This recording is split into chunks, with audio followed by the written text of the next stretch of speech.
these truths to be self-evident. That all men are created equal. As a member of Congress, I get to have a lot of really interesting people in the office. Experts on what they're talking about. This is the podcast for insights into the issues. China, bioterrorism, Medicare for all. In-depth discussions. Breaking it down into simple terms. We hold these truths. We hold these truths. With Dan Crenshaw. The Eagle has landed. Welcome back, folks. With us today, if you're not watching, are two of our nation's finest boys in blue from the West Coast, California, San Diego, California, and Portland, Oregon. Today we have with us Brian Marvel from the San Diego Police Department and Aaron Schmautz from the Portland Police Department. So they just addressed the Cartel Task Force up here in Washington, D.C. And as per the usual, we try to do a more intimate and detailed podcast after the task force meeting. Both of you, thanks for flying out here and being part of this. Thanks for having us. Yeah, thanks for having an important conversation. I want to rehash a little bit of what we talked about during the task force meeting, which was, what is the local role in this? I mean, this is a national security threat that needs a national response. That's why we're doing it up here at the federal government. But there's definitely a local nexus, and let's start with, and especially fentanyl, because that's what's really gotten everybody's attention and why the cartels are such a threat. A key point of just a key point of education for people is who is dealing fentanyl, on your streets, and especially in a place that's so prevalent with drug use like Portland. Is it MS-13 members with face tattoos? Is it who is local gang members? Who is it?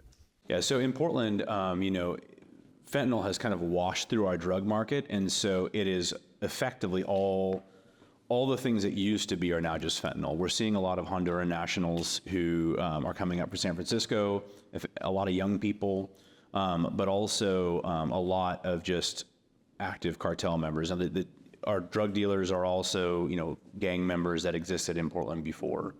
And so it's just generally a manifestation of fentanyl washing through our drug market. What is an active cartel member? So is that like a Mexican national who got here somehow? A lot of people who come and go, up and down through the border. The drug trafficking is a process through which, gets handed off from place to place and then eventually finds its way into our drug. Are they at the upper level management? When you say active cartel, okay, the low level. Yeah, you're talking about just runners, people who are just kind of everyday people, maybe people who are here who are just looking to make a buck. Talking to our drug enforcement people, you mentioned people with face tattoos. It's important. I mean, they're just business people, right? I mean, they look like everyday people you might see walking down the street. If you were to walk into Old Town and downtown Portland, you'll see people walking around with a backpack. They look like everybody else. And so this isn't a boogeyman. It's just an everyday person that looks like they're walking around looking to, do day work or something else, but maybe they are doing day work also, and I think is that what makes this enforcement so hard? Because we can say, hey, it's local gangs, and then there's probably a gang task force. Well, not in Portland anymore, right? Because the government got rid of it. But most other cities have something like a gang task force to varying degrees of success. But is that just whack-a-mole? I mean, is it just that easy to find yet another mule to go sell drugs on a corner? Yeah, interdiction work has become very difficult due to the laws that have been passed and also the presence of multiple confounding factors. But officers, again, you need the political will to support drug enforcement. People who, and you also have to have the laws to hold people accountable because in the absence of that high governmental interest, in Portland, we have a consent decree. And so, when our officers go out, if they're going to engage in force or they're going to fight with somebody, you have to have a law there that defends your ability to do that. And that, there's been so many chilling factors to interdiction that have made our jobs very difficult. Yeah, I can't even imagine being a police officer in Portland. San Diego's better. It's not San Francisco. I just, having lived in San Diego for 10 years, I got to defend it a little bit. Huge difference. The further north you get, the crazier it gets, I guess, right? I think that's quite literally true. I don't know. I mean, Seattle and Portland, what's the competition like there? I'm not sure. Let's move past it. In any case, San Diego is generally governed better. I lived there for 10 years. The politics are more mixed in San Diego, and so there's not as much crazy.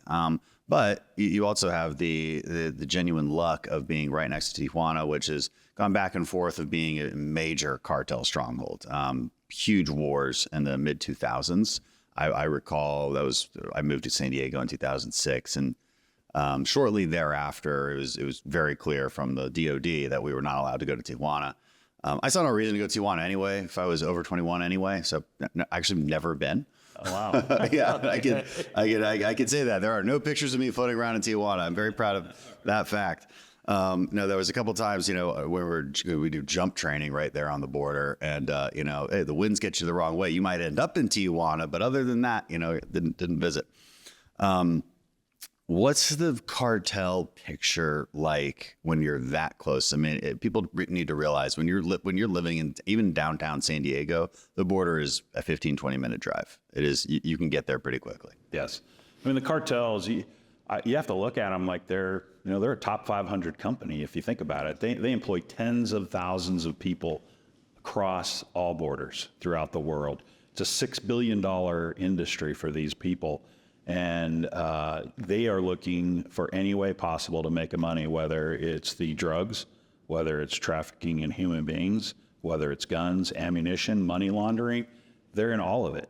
And it's very problematic, being that we have the busiest land border in the world with 50 million people crossing that Tijuana-San Diego border annually. And we're somewhat ground zero for a lot of this. And I think a lot of the border cities along Mexico are dealing with similar issues. But because our border is so busy and there's so much traffic that goes through there and commerce, it becomes a little bit more work for the federal government and for the locals to have to deal with that.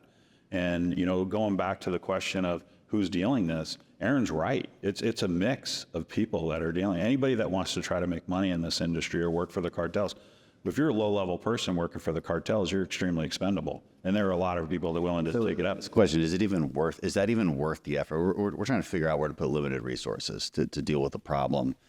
Is mapping out a network of local dealers even worth it? Because you can arrest them all and then new ones pop back up? Or how does local law enforcement I think with dealing with the local dealers, you try to target those people in a sense because you want to sort of build that Christmas tree to the top. Yeah. And that's where the federal government plays such an important role, especially when you get closer to the top of the tree. Right. That's where the federal government's obviously going to step in and handle that type of case. But on the low level, we need to know who's actually doing that.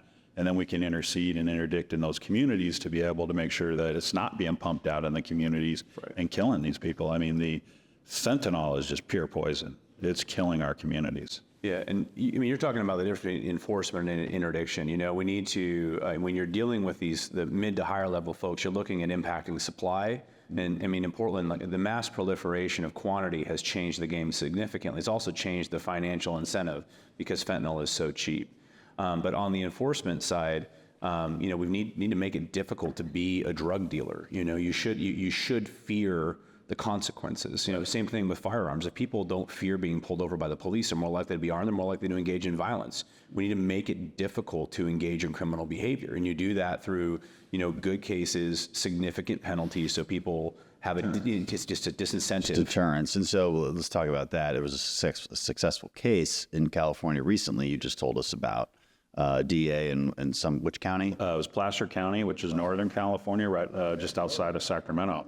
Well, how about that? Is it the north? It's a very conservative stronghold in California, Placer County, and the district attorney there, he's just somebody that was willing to step up and make sure that these dealer was charged for murder. How did he do that? Because there's a lot of talk about this, and should you need to classify fentanyl as a poison in order to actually charge someone with murder?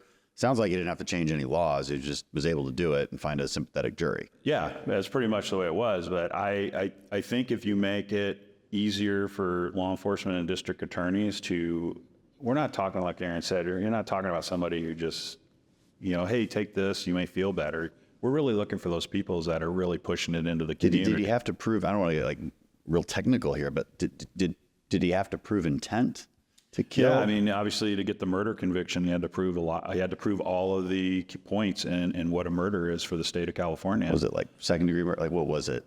He got 15 years to life, so I think it was probably second degree murder. But he did the work and he wanted to make a statement, and he's very proud of the fact that they were successful with that. And I think it can be emulated. Good case study. Absolutely, and I think he'd be a great person to talk to because I think he's onto something here. Yeah, put us in touch. that'd be interesting. I mean, again, in Texas, we were already passing laws that would encourage that kind of conviction as it stands. And it's not exactly for us at the federal level, but you said in Oregon, you have no such DAs who will do such things, nor do you have laws that would even come. And California's not going to pass any laws to this effect either.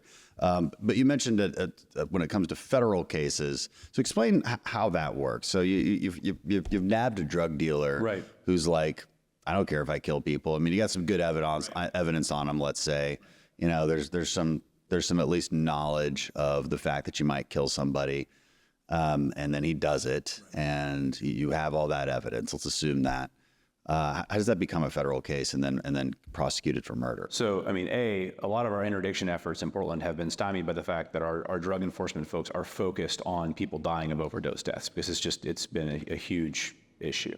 The way that these cases work, you're rolling up, right? And people talk about, well, we don't want to charge someone with murder if they're just not, like a friend who hands someone drugs. There's carve-outs for all those things. If it's effectively a racketeering case. If you participate in the process of someone overdosing, the detectives or the officers will look at the phone, they'll look at text messages, they'll find the next person. You keep working your way up, because again, you want to get to a place where you're impacting that supply, you're impacting that significant outreach, not just the individual dealer. From my perspective, you can have laws, and there have been efforts to write laws in Oregon where, those initial people, if you participate in the prosecution, we don't need to charge you with murder. We can get you some treatment. But at the end of the day, if you hand someone a substance and it kills them, and there is no doubt that fentanyl will kill you if you use it. It might not be today. I mean, scientifically, it bonds to your fat cells. You never get off of it. It is a completely different substance.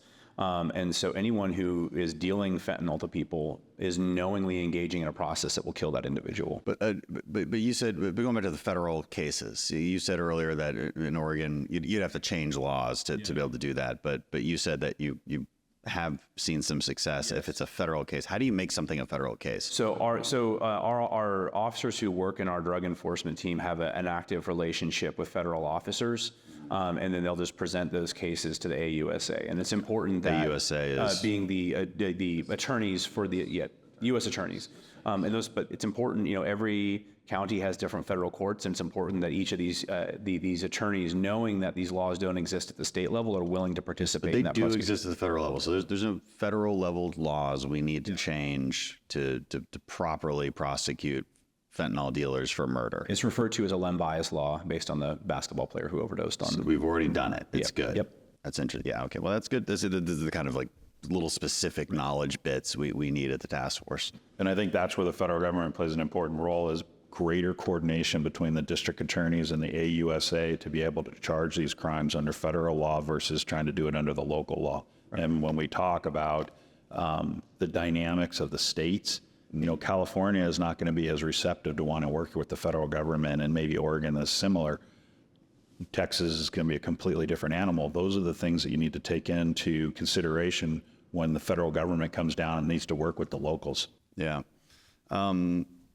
Let's talk about the effects of decriminalization. So there's different levels of decriminalization between California and Oregon. Let's start with Oregon. It's the extreme case. I mean, you've gone full decriminalization on everything.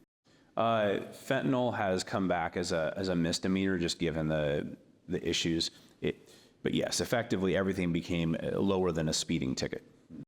Okay. Has that been good? No, no. I mean, look, the real challenge is I think a lot of people look at addiction as what it is. It's a health issue, right? And so when people are dealing with addiction, we need to get them into treatment. Oregon is number 50 out of 50 states in treatment, and number 26 in expenditure. So again, we're not getting people help with the money we're spending. And a lot of that came from the fracturing and utilizing the touch points that law enforcement has. Yeah. But we have seen just the mass proliferation of the presence of narcotics, lack of access to treatment. When you have more people who are suffering from addiction and less treatment, you just don't have solutions in place. Where's the theory breakdown? They point to Portugal as like a success story. I'm not actually sure it is. I don't know enough about the Portugal story to say whether it's a success story or not. But Is it? I don't. Well, I actually just went to Portugal with a junket of legislators. So very quickly, the difference between Portugal and Oregon. Portugal in 2001, 1% of their population was using heroin, and they had a significant AIDS issue as a result of shared needles. They had about 85 bills in 2 years of run-up to make sure that their process worked. It is navigating. I wouldn't say that it is functioning fully, but it's very different. In Oregon, the process was more about the disproportionate, and again, I personally believe the lie of disproportionate policing on communities, and looking at how do we make sure that we mitigate interactions with law enforcement and people who are using. Just make less things illegal. Right, which again, the challenge becomes, we were still the vector. We're the ones that were supposed to give the tickets. And so all we did was just confound those interactions and make them more difficult, because now instead of a felony, you're dealing with a citation that the addict themselves are the ones who are supposed to call the phone number and get help. None of them do, because they're suffering from addiction. So all of this is based on, in my opinion, the lie that law enforcement is a part of a process of hurting people. So what do they do in Portugal? Well, in Portugal, if you're found to be using, and again, their police are very different, they can offer treatment today. They can get them where they're going, and they prosecute aggressively their drug traffickers. They themselves have also recently passed a law very similar to the Hubble decision in Oregon that will make prosecuting dealers almost impossible. And I believe they're going to start seeing an issue. They also don't have fentanyl in Portugal. And when they do, they openly admit it's going to be a sea change, because fentanyl is a multiplication of the reality. And they also treat marijuana differently too. It's actually not. It's mostly hash there. They don't have bud the way that we do here. But it just, again, societal treatment of narcotics in Portugal is different. There is not the societal acquiescence to drug use the way that we see it here in America. And again, what's been very strange. There's still a stigma? Yes, there's still a stigma around drug use. Whereas here, again, we went from a world where, you have athletes using marijuana or whatever else and be like, oh, well, marijuana is not big of a deal. Fentanyl is a poison. And I personally, China and Mexico knew that we were susceptible, and we have been had. And it has just now been washed through our communities, and it's killing us. Yeah. And I'm just trying to figure out what the counter argument to decriminalization ever was, or what the theory was that it was going to work out. I mean, so is there not enough treatment programs? And what does a good treatment program even look like for an addict? To me, a good treatment program is one that is born out of partnership between law enforcement and providers. In Oregon, again, the big difference in Oregon is that in 2020, when this law was passed, it was during this reckoning on law enforcement. And so a lot of it was based on separating law enforcement from the community. But we have all these touch points. And so you need to make sure that police officers have access. If you want me to get people into treatment, give me the option. You have to be able to force them. And you have to be able to have it in real, when people who are addicts, when they're ready for treatment, they need to go into treatment that moment, because they're not going to be ready tomorrow, because it's a cycle. And so especially with fentanyl, because again, it stays in your system for a long time. So if you want people to get into treatment, give police officers the ability to say, right now, you're using, it's jail or treatment, pick one. Let's get you into treatment. Let's get you where you need to go, because otherwise you're committing a crime. And is that what they do in Portugal?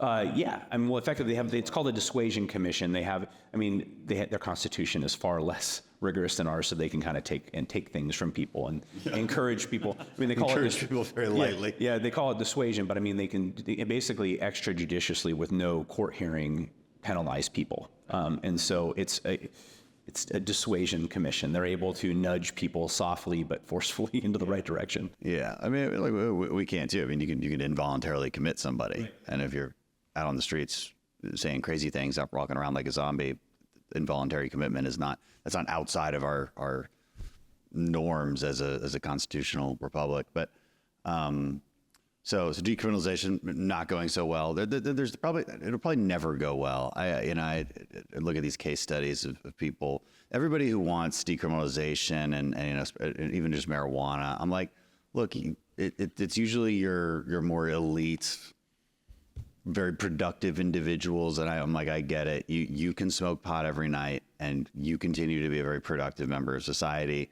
But but there's 100 other people who will not be productive. Like, and don't tell me you're more productive when you're on drugs. You're just not. Okay. And I get that everybody needs like some kind of a vice or outlet, but when you look at it in broader scales, it's really, you have to squint really hard to see any benefit. And so in California, it's to a lesser degree. It's the marijuana is legalized. There's a legal industry there, but how's that legal industry doing? Yeah, it's been really tough. And to go back a little bit to your drug rehab stuff, the most successful program we had in California were our drug courts. And that was where if you got arrested, you went to court gave you options. You either get off of the drug and go through a treatment program and get better, we'll expunge the crime. If not, then you can serve your time in jail. But we basically dismantled that system to where now you have the open air drugs in San Francisco, and you're starting to see the decriminalization. Marijuana was the first step. We just had a bill this year that would have legalized psychedelics just for everybody. All around. Yeah. Didn't pass? Didn't pass this year. I mean, the governor vetoed it, but they're going to go down the route of the medical component of it to try to do more research and analysis that's also on my it. thing too. I'm a big fan of that. But not just like free for all. Yeah, but that was the original proposal. It's like anybody that wants it can get it. And when they have these conversations, and you talked about it, the legalization point. A lot of times they take veterans and law enforcement officers with PTSI, and they're like, they need this. This is their help. And I'm like, I'm cool with that. But the reality is, let's do it through legitimate doctors, legitimate pharmacies, because what happened in California when we legalized marijuana, next thing you know, all these doctors are online. They don't even physically see it. It's like, oh, what's your symptoms? Oh, you crashed on a skateboard? Yeah, here's your medical card for marijuana. When I was working the street, now it's not even medical card, right? It's just legal. It's just legal, recreational. Yeah. But it just shows you how the progression goes to where it winds up being like what you have is a decriminalization in Oregon, and we're dealing with this. And fentanyl has now moved it to a next level problem that we're having to deal with. We'll talk about the black market. I mean, talk about when I asked, you mentioned before, I mean, the legal industry not exactly doing well. So why is that? Well, I think, when you legalize something like marijuana, the black market's going to go out. They're going to create these grows. They're going to ship it anywhere except California. And then the folks that are trying to legally doing it are running into problems. There was this great panacea that we were going to tax the hell out of marijuana, and it was going to bring in this additional revenue. And it never materialized. So now California is dealing with the ramifications, especially up in the Northern California areas. The illegal grows are just decimating the environment. And it's become a very big problem for the local law enforcement and even the feds. Have you ever seen any numbers about how much extra tax revenue you get from marijuana, or at least it's offset by, I think, maybe enforcement and dealing with the problems it causes? I don't know if there's numbers. I don't even think they hit their numbers on what the money trying to be spent on the treatment facilities to be able to treat the people that are addicted to this substance. So that in itself, pushing for more audits and evaluations of these programs, I mean, it just dovetails into a lot of areas where I think they're great ideas on paper, but actually turning them into reality are a lot different. And I think, one of the things that we have, we're human beings. You're addicted to something. People that are addicted don't necessarily want to give it up because they enjoy it and they like it. But giving them the hard choice between prison or jail there has to be a forcing function. I mean, they won't even. Michael Schellenberger did his interesting research on this. He ran for governor of California. He's a friend of mine, more of the environmentalist type, but wrote an interesting book about San Francisco addiction and San Francisco we called it. And one thing he noted was addicts. They could go to a shelter 2 blocks away. They would rather sleep on the street corner because it's just closer to their dealer. That's the logic. And a lot of the shelters have rules. What I see is that you have a group of people who don't want to be held accountable for their actions. Right. And if I have to go to a shelter, to a warm bed, a warm meal, but they're not going to let me bring my drugs and alcohol in, I don't want to do that. I'd rather freeze, not on the street, so I can do my drugs and alcohol. Yeah, and so on the left, so I see that problem. I'm like, well, you have to force people. You have to commit them. Like it is what it is, but that's not compassionate according to some people. I would argue it is the most compassionate thing you could do. But that's a philosophical argument we're going to have for the rest of our lives. I think getting people off of drugs is compassionate because it's going to completely change their lives. Being in law enforcement, I used to work Ocean Beach. A lot of hippies there, a lot of drugs there. I remember. Yeah. You would run across people that you arrested, and this is when we had the drug courts, and they were just whacked out of their minds. You would see them 6-7 months later, clean and sober, completely different person. And they had their life back. Right. And they were being productive.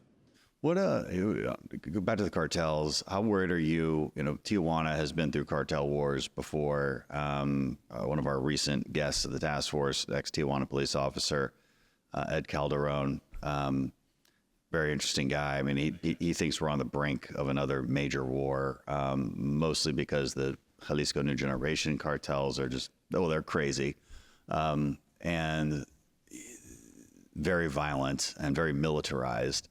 And very keen on taking over plazas. Plazas just means border towns because that's how you control the immigration flow, and that's how you make a lot of money. So Tijuana being such a huge hub, how worried are you that this violence, one, starts to really escalate in Tijuana and then spill over? What kind of spillover did we see during the serious wars in Tijuana in the mid-2000s? It was a little bit, you know, we saw some of the kidnappings happening in San Diego, where people were being kidnapped out of Chula Vista National City. Sometimes in San Diego was a big issue.